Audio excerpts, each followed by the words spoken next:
Saudações a todos.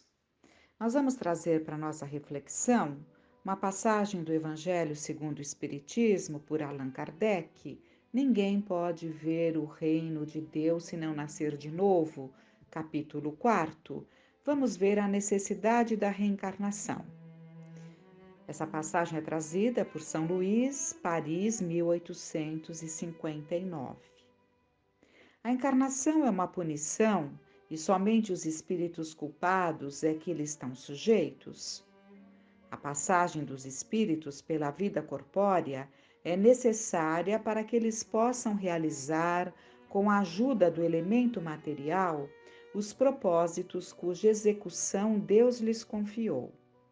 É ainda necessária por eles mesmos, pois a atividade que então se veem obrigados a desempenhar ajuda-os a desenvolver a inteligência. Deus, sendo soberanamente justo, deve aquinhoar equitativamente a todos os seus filhos. É por isso que ele concede a todos o mesmo ponto de partida, a mesma aptidão, as mesmas obrigações a cumprir e a mesma liberdade de ação. Então, nós sabemos que Deus, na sua infinita sabedoria, dá a cada espírito o mesmo ponto de partida. Todos iniciam a sua caminhada no reino da humanidade como espíritos exatamente nas mesmas condições. É o caminho que cada um define que vai trazendo as diferenças. Todo privilégio seria uma preferência, e toda preferência uma injustiça. Mas a encarnação para todos os espíritos é apenas um estado transitório. É uma tarefa que Deus lhes impõe.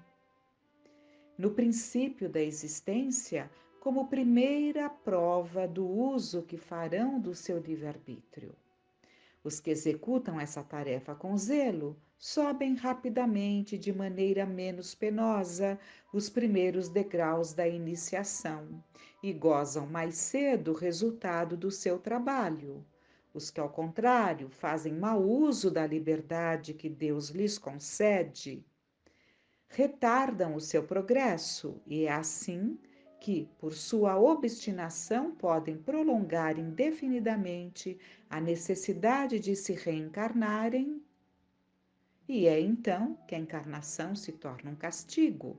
Então, na verdade, a encarnação não é um castigo, é uma oportunidade do espírito desenvolver-se. Há aqueles que optam pelas melhores escolhas e fazem muito mais rápido este caminho que simbolizaria a iniciação do desenvolvimento do espírito. E caminham rapidamente, né? E logo são direcionados para mundos melhores, para mundos mais felizes, porque já vão se libertando dessa pequenez que nós insistimos em manter em nós mesmos, nos rastejando como vermes, ao invés de alçarmos voos mais altos, que é a nossa destinação. Então, a nossa destinação é realmente esse progresso, essa fatalidade a que todos estamos determinados, né? É o processo evolutivo do qual não fugiremos por mais que adiemos. Então, a partir do momento que a encarnação é uma necessidade, é uma grande oportunidade, é importante que, considerando as encarnações como um estado transitório de aprendizado para o despertar de uma nova situação como espíritos imortais que somos, é preciso que então entendamos a morte, compreendamos a morte, porque a partir do momento que entendemos que temos várias encarnações, evidentemente que sucedem-se vários desencarnes, vários processos de libertação pela morte. Então é preciso que busquemos considerar a morte na sua verdadeira feição, né?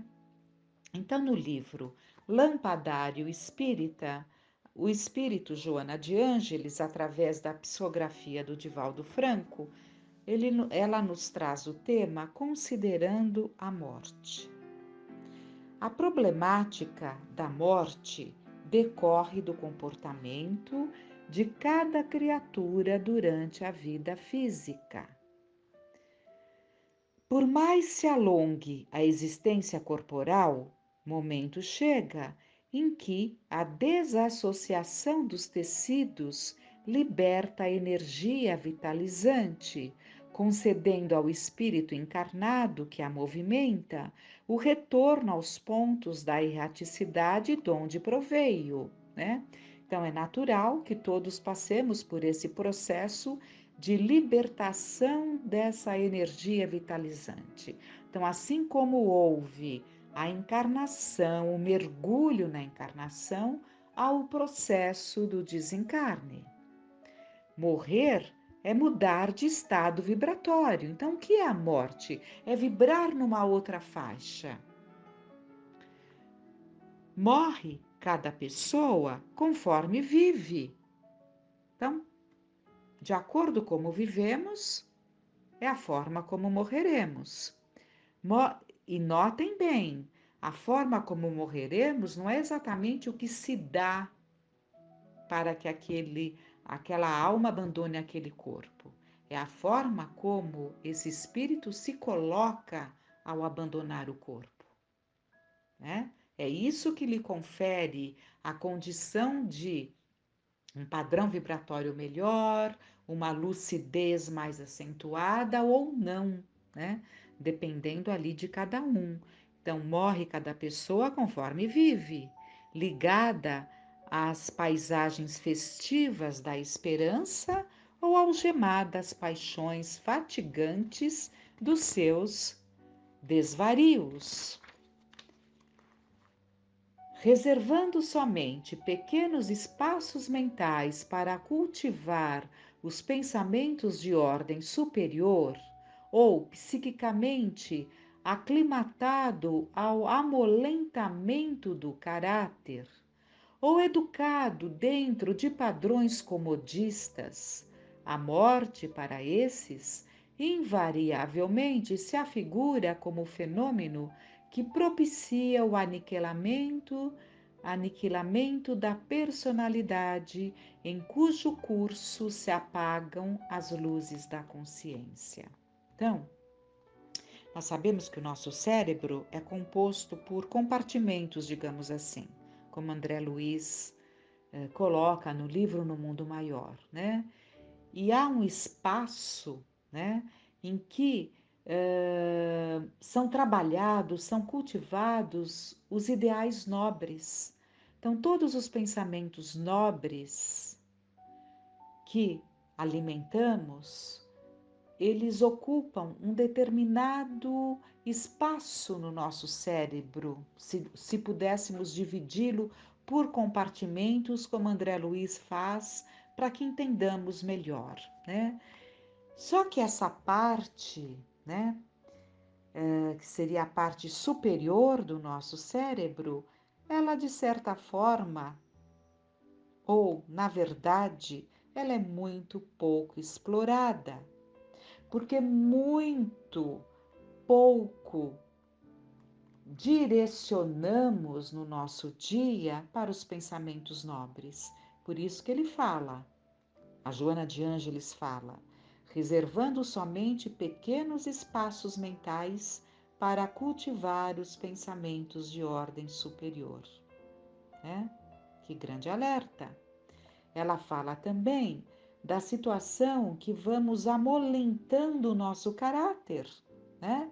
Vamos enfraquecendo a nossa coragem moral, amolentando o nosso caráter, ou seja, não cultivando o caráter, tendo mau caráter, alimentando coisas totalmente equivocadas, deturpadas. Ou educado dentro de padrões comodistas, podemos estar acomodados naquilo que já nos satisfaz, né? E deixamos de trabalhar esse campo mental das ideias superiores, dos ideais nobres. e passamos a viver apenas no campo da matéria, nos contentando apenas na satisfação das nossas necessidades fisiológicas em todos os sentidos. Somente em raros espíritos se demoram na atualidade as ideias da justiça divina padronizada nas limitações dogmáticas e nas instruções literais da Bíblia. No entanto, face ao progresso tecnológico e diante das aspirações tormentosas pela comodidade que faculta prazeres, nem sempre nobilitantes, graçam em mentes e corações os postulados materialistas negativistas em torno da realidade da vida no além-túmulo, conquanto o estuar do universo e a glória da existência indestrutível em toda parte, né? Então, o que ela está nos colocando? Que raros espíritos se preocupam ali com a justiça divina, com os códigos divinos que constam ali nos livros da Bíblia, especialmente no Novo Testamento, que são os ensinamentos de Jesus, né? Então, esse código de ética moral, pouco, como diz, raros espíritos se demoram, na atualidade, as ideias da justiça divina padronizada nas limitações dogmáticas e nas instruções literais da Bíblia. Então, aperfeiçoando melhor aqui essa colocação da Joana de Ângeles, o que ela alerta é que pouco se atém àquela forma literal que a Bíblia nos traz, né? O Espiritismo veio justamente trazer ali a ideia da letra que Jesus fez tanta questão de colocar, né? É a letra, é o espírito. Não fiquem com a letra, mas com o espírito, é o que está naquele contexto e não a leitura literal como muitos fazem, né? Mas raros se prendem a essa leitura literal. Mas mesmo assim, com todo esse desenvolvimento, ainda estamos muito aquém de alcançar o entendimento nobilitante, né? Como ela coloca. Embora o comportamento mental de uns e de outros, a vida surpreende exultante o viajor imprevidente após a cessação de aparelhagem fisiológica de que se serve. O complexo eletrônico comandado pela consciência, conceito a que muitos reduzem a vida humana em audaciosos golpes de simplismo, outro não é senão o espírito livre e independente que permanece sob as vibrações que cultivou, experimentando os contingentes energéticos a que se mantou espontaneamente, né? Então, essa prisão, né, a que nos colocamos na medida em que vivemos para as sensações, na medida em que as sensações são muito mais importantes que os sentimentos, nós vamos nos aprisionando no corpo, né? E com isso, compreendendo e estando longe de perceber o que é verdadeiramente um espírito livre. A capacidade de um espírito livre de alçar voos mais altos, né? Através do sono fisiológico, revelam-se os estados espirituais dos transeuntes do veículo carnal, né? Realmente é durante o sono que a nossa verdadeira condição se revela, nós encarnados, né? É durante o sono, é durante o desprendimento, durante o sono, que a nossa condição se revela, porque como espíritos nós vamos buscar e estar e vivenciar exatamente aquilo que desejamos, dentro da nossa condição de aspirações. No despertar da consciência, após os tratamentos cirúrgicos, expressam-se os estados da alma do homem. Sob a coação dos alucinógenos, desatam-se as expressões de vidas anteriores, algumas das quais esquecidas, que refletem os problemas íntimos de que se deixam experimentar por tais métodos de liberação da subconsciência. Então, aqui nós temos duas colocações: o despertar da consciência, né? Em que alguns, durante determinadas cirurgias, né, sentem-se ali como espíritos, né, e retornam após a cirurgia, após aquela situação, eh, expressando os estados da alma dos homens, né, mostrando ali essa condição de libertação da alma, de libertação do espírito nesses estados, enquanto anestesiados por um longo tempo. Quantos não trazem ali notícias de vivências, de experimentações vividas em espírito, né? Como espírito, longe do corpo carnal ou próximo do corpo carnal, vivências que trazem. E também um outro ponto importante que ela traz aqui é o uso de alucinógenos, que traz. Nós sabemos que existem muitas coisas que estão na nossa subconsciência. E é bom que permaneçam até que haja um equilíbrio maior para o lidar com essas situações. Mas nós sabemos que o uso de alucinógenos, né, pode desatar essas expressões de vidas anteriores. E ela fala sobre a coação dos alucinógenos, porque ela sabe ela nos relata então de experiências que são feitas.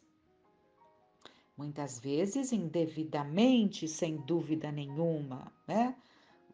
Como usando ali cobaias para se experimentar esses estados da alma, né? Então, libera-se ali essa liberdade, essa liberação da subconsciência, traz ali os problemas íntimos dos que se deixam experimentar por tais métodos por vontade própria ou não, né? Mas quantos que buscam por vontade própria alucinógenos e acabam entrando em verdadeiros desequilíbrios, porque permitem que emerja, que nasça neles, né? Que surja ali do âmago, do íntimo, de coisas que estão ali nos porões, venham à tona, trazendo muitas vezes grandes dificuldades. Impressos a golpes vigorosos da ideia-forma nas telas sutis da organização perispiritual, desejos e ambições, programas íntimos e roteiros de vida, ao impacto da anestesia profunda para a cirurgia da desencarnação, abrem os depósitos psíquicos do espírito que libertam os fantasmas cultivados e os delitos praticados que se corporificam, retomando o comando da imaginação. Nessa hora submissa, iniciando longos processos alucinantes e enlouquecedores. E aqui então ela já parte para o momento da desencarnação, né? Essas ideias, formas que vamos ali alimentando nas telas sutis do nosso perispírito, da nossa organização espiritual, né, que compõem os nossos desejos, as nossas ambições, os nossos programas mais íntimos. Quantas vezes, né, nesse processo do desencarnar, surgem, né, essas situações desequilibrantes, trazendo graves danos, graves problemas para aquele que retorna ao plano espiritual, muitas vezes distante do sono, da paz almejado por tantos, né? E em verdadeiros processos alucinantes e enlouquecedores. Por isso que logo no início ela fala: morrer é mudar de estado vibratório. Morre cada pessoa conforme vive. Aqui resume tudo. E ela finaliza dizendo: assim, considerando ante a realidade da morte que a todos os viventes um dia surpreenderá, cultiva a ideia otimista e estuda as diretrizes que conduzem à vida espiritual. Como dedica as horas longas aos roteiros humanos que cessam e às tarefas da organização celular que se acabam, considera a problemática da vida espiritual e realiza meditações libertadoras, enviando aos fulcros psíquicos do perispírito as mensagens de alento e equilíbrio, preparando-te para a libertação da argamassa celular, de modo a prosseguires confiante e livre na direção da vida maior logo mais. Que fiquemos em paz.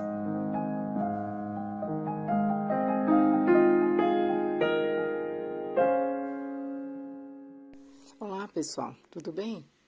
Vamos continuar o nosso livro Os Prazeres da Alma. O tema de hoje é renovação. Ao se renovar, o homem transformará o mundo. Não devemos voltar nossa atenção para modificar as coisas de fora, mas para aprimorar ou despertar as coisas da nossa intimidade. Ressonância vem do latim ressonantia, aquilo que ressoa, que faz eco, que retumba. É um fenômeno físico que ocorre pela propagação de ondas sonoras em todas as direções. Pode começar por uma alteração mecânica qualquer, uma janela que bate, uma voz aguda, o bater de palmas ou tocar de uma tecla de piano. Essas ondas em movimento é que são ouvidas. É a ressonância. Entretanto, os sons jamais procedem aleatoriamente, pois obedecem a certas leis imutáveis da natureza. Como quando passamos por um extenso vale ou por um penhasco e, por exemplo, emitimos um ruído qualquer. O ricochete da onda sonora faz com que ele seja claramente percebido como um sinal distinto do transmitido originalmente. O ruído das trovoadas nas montanhas é uma sequência de reflexos que ecoam, constituindo o fenômeno denominado reverberação.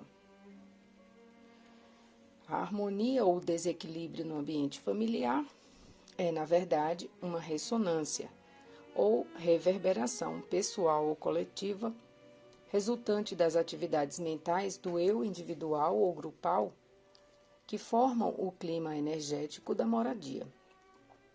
Os momentos infelizes que vivenciamos com nossos familiares são aprendizagens que necessitam ser assimiladas em nosso universo interior. Segundo o exímio escritor francês Voltaire, o acaso nada mais é do que a causa ignorada de um efeito desconhecido. Os pais transmitem frequentemente aos filhos uma semelhança física. Transmitem também uma semelhança moral?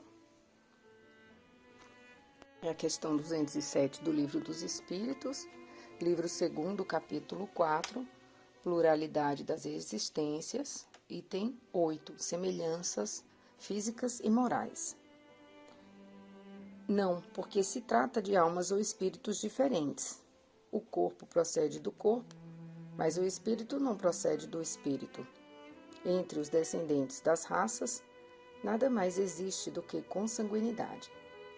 E aí vem 207A. De onde vêm as semelhanças morais que existem às vezes entre os pais e os filhos? São espíritos simpáticos atraídos pela afinidade de suas inclinações. Da mesma forma que não podemos protestar ou lutar contra os ecos que ressoam pelo efeito de nossos próprios ruídos ou palavras, igualmente não devemos ralhar com as pessoas ou fatos da vida doméstica, pois são somente reflexos da realidade interior, atraídos e materializados pelo nosso estado de consciência. Enorme é a aflição daqueles que não sabem que criam aquilo que vivem, já que se sentem impotentes nas mãos de uma força que não compreendem.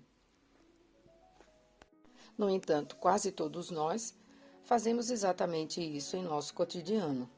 Lutamos e discutimos contra as ocorrências, os comportamentos e atos externos em nosso ambiente social ou domiciliar, sem nunca nos voltarmos para dentro de nós mesmos, perguntando-nos onde está a verdadeira raiz do conflito. O sábio observa os acontecimentos como quem olha para o espelho. Nossa realidade reflete aquilo que somos.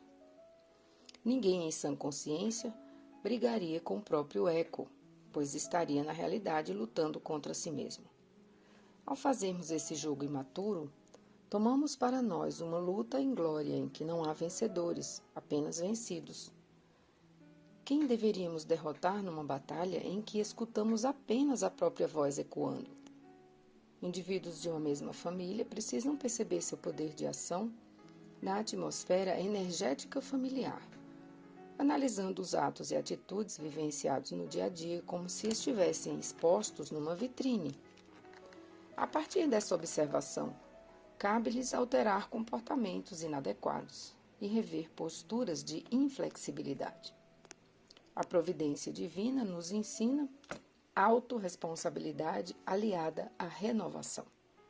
Ela tem seus próprios critérios e age dentro das leis imutáveis da vida, não se ajustando aos caprichosos padrões impostos pela sociedade. Nossos atos e atitudes escrevem nosso destino. Nós somos responsáveis pela parentela que temos e pela forma como convivemos com ela. Ao se renovar, o homem transformará o mundo. Não devemos voltar nossa atenção para modificar as coisas de fora, mas para aprimorar ou despertar as coisas da nossa intimidade. É antigo o hábito que desenvolvemos de procurar no mundo exterior uma desculpa para tudo que ocorre de negativo em nossa existência. Culpar os outros pelo que nos acontece é cultivar a ilusão de que não somos nós que atraímos nossos conflitos e dificuldades. É preciso entender que as energias mentais que irradiamos são responsáveis por tudo o que atraímos em nossa vida. Devemos assumir essa responsabilidade perante a própria existência. A aprendizagem é nossa e ninguém poderá fazê-la por nós, assim como nós não poderemos fazê-la pelos outros. Quanto mais depressa aprendermos isso, menos sofreremos e mais rápido encontraremos harmonia no lar. Criamos uma lista enorme de culpados aos quais atribuímos a responsabilidade pelo nosso destino infeliz, desajustes da família atual, erros das vidas passadas, ações doentias de espíritos perturbadores. Acreditamos, enfim, que somos vítimas indefesas e impotentes de tudo e de todos. A teoria da culpa encontrou uma imensa massa de adeptos nos dias atuais. E aqui vem uma outra questão do Livro dos Espíritos, de onde provém as semelhanças morais que existem algumas vezes entre pais e filhos. São espíritos simpáticos atraídos pelas semelhanças de suas tendências. Eu já tinha lido, é 207A, tá? No processo reencarnatório, os espíritos são atraídos pela semelhança de suas tendências. Portanto, é nosso reino interior que atrai aqueles que serão nossos familiares, criaturas com específica estrutura íntima e valores ajustados a um determinado padrão evolutivo. Nelas encontraremos apoio para aprimorar nossas capacidades e estímulo para despertar nossas habilidades e possibilidades inatas. As semelhanças morais que existem algumas vezes entre pais e filhos são tipos de mentalidade que se identificam por suas conquistas ou carências, a fim de se reorganizarem interiormente ou continuarem o despertar dos potenciais adormecidos da alma. Em muitos casos, nunca se conheceram em outras existências, mas se unem por possuírem as mesmas inclinações, os mesmos conflitos, hábitos, vocações, valores e desajustes psicológicos. Todavia, Seja qual for o tipo de união, a relação que se estabelece entre eles é para que vençam a si mesmos, reajustem as dificuldades mentais, emocionais e sentimentais e prossigam efetuando a renovação da própria alma.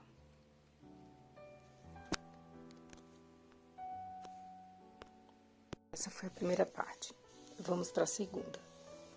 O progresso chega à humanidade gradativamente, com a mesma sutileza com que o dia faz desaparecer a noite.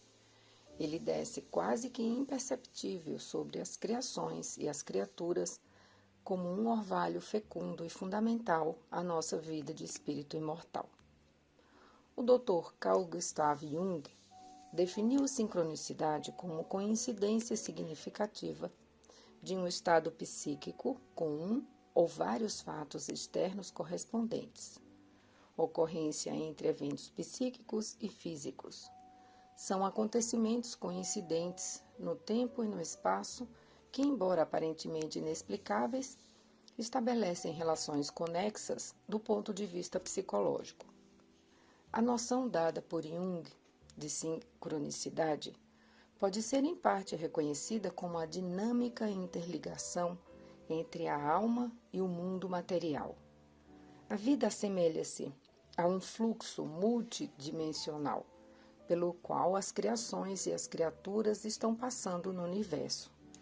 Vivemos interagindo de forma invisível com muitas outras realidades ainda desconhecidas e ignoradas no mundo moderno. Determinados fenômenos sincronísticos escapam da observação do princípio de causalidade, ou seja, eles ainda não podem ser analisados e ponderados materialmente.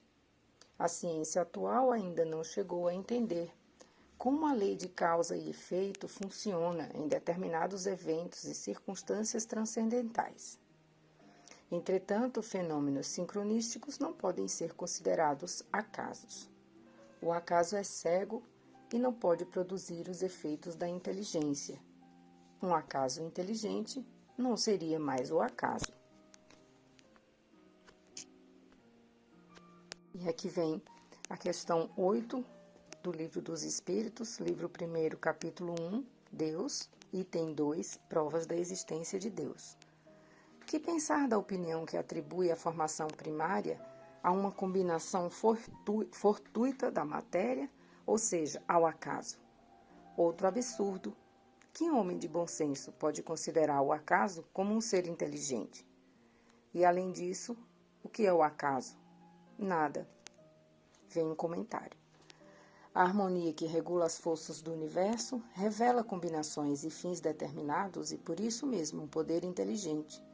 Atribuir a formação primária ao acaso seria uma falta de senso, porque o acaso é cego e não pode produzir efeitos inteligentes. Um acaso inteligente já não seria um acaso. Seguindo, podemos dizer de modo figurado que o acaso é um pseudônimo do Criador, quando não quer deixar transparecer a assinatura de sua obra. Encontros inesperados com pessoas que nos mostram casualmente, entre aspas, caminhos que há anos procurávamos e não sabíamos onde e como encontrar, auxílios financeiros que apareceram no momento exato em que a tribulação mais se agravava, sugestões ou opiniões que recebemos em uma conversa aparentemente informal e que muito contribuíram para o nosso autoconhecimento, livros que escolhemos de modo aleatório, que trouxeram um significativo auxílio para a solução de problemas que estávamos atravessando, deparamos subitamente com artigos numa revista cujo tema ainda há pouco comentávamos com um amigo ou familiar e outros tantos exemplos. Essa suposta sucessão de acasos, vivida por inúmeras criaturas, revela a existência de leis espirituais desconhecidas que regem e guiam o progresso de todos os seres humanos. As inexplicáveis coincidências que acontecem em nossa vida geralmente colaboram para a nossa renovação espiritual ou crescimento interior. Se utilizarmos uma visão superficial, essas casualidades se apresentarão como acontecimentos misteriosos e obscuros, Mas se nos aprofundarmos, veremos que precisamos muito aprender sobre o poder onisciente de Deus em nós e que seus domínios ainda nos permanecem insondáveis. As leis divinas ou naturais são o cordão umbilical que liga tudo e todos com a fonte criadora. Por isso, Jesus exortou a nossa ligação espiritual, dizendo: Eu sou a videira e vós os ramos. Está em João 15, 5. Os espíritos superiores asseveram a Allan Kardec que o homem deve progredir sem cessar e não pode retornar ao estado de infância. Se ele progride, é porque Deus quer assim. É a questão 778 do Livro dos Espíritos, livro 3º, capítulo 8, Lei do Progresso, item 1, estado natural.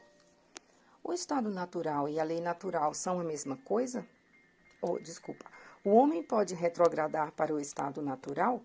Não. O homem deve progredir sem cessar e não pode voltar ao estado de infância. Se ele progride, é que Deus assim o quer. Pensar que ele pode retrogradar para a condição primitiva seria negar a lei do progresso. As leis que nos regem contêm a onipresença, onisciência e a onipotência divinas. São as mesmas para todos os membros do universo, mas ajustadas ao grau evolutivo de cada um deles.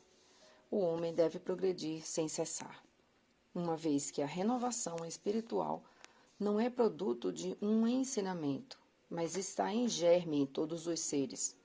Querendo ou não, progrediremos, já que Deus quer assim.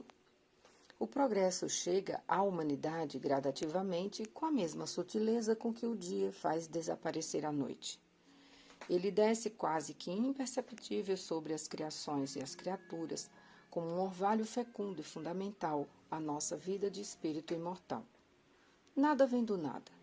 Os caminhos renovadores quase sempre aparecem em nossa jornada evolutiva como possíveis coincidências, ou mesmo como acontecimentos ilógicos e enigmáticos. Na realidade, são experiências imprescindíveis que atraímos e que se encaixam perfeitamente nas nossas necessidades de renovação interior. O despertar vem de um modo que nem imaginamos. Nesses momentos, perguntamo-nos: o que será que Deus quer de mim? A psicologia junguiana chama as coincidências que ocorrem em nossas vidas de fenômenos sincronísticos. Mas, ajustando esses conceitos aos postulados da fé espírita, poderíamos nomeá-las de intervenção divina ou desígnios de Deus. No entanto, seja qual for a denominação que utilizarmos, tenhamos a certeza de que tudo aquilo que nos acontece tem como objetivo profundo a renovação da alma e como propósito o bem comum. O progresso que atingimos hoje é compatível com o crescimento que tivemos ontem. Cada passo dado a caminho da maturidade é proporcional à etapa percorrida anteriormente. Avançamos pelo universo em conjunto harmônico com os outros seres humanos. A orquestra cósmica da qual compartilhamos é muito mais ampla do que podemos imaginar e cada um precisa da sua cota de participação na sinfonia do mundo. Somos parte do universo e ele é parte de nós. A primeira parte, a frase que me impactou foi: não devemos voltar nossa atenção para modificar as coisas de fora, mas para aprimorar ou despertar as coisas da nossa intimidade. Na segunda parte, eu sou a videira e vós os ramos. E também, esse último parágrafo, a orquestra cósmica da qual compartilhamos é muito mais ampla do que podemos imaginar. Cada um precisa da sua cota de participação na sinfonia do mundo. Somos parte do universo. E ele é parte de nós. Uma boa semana a todos.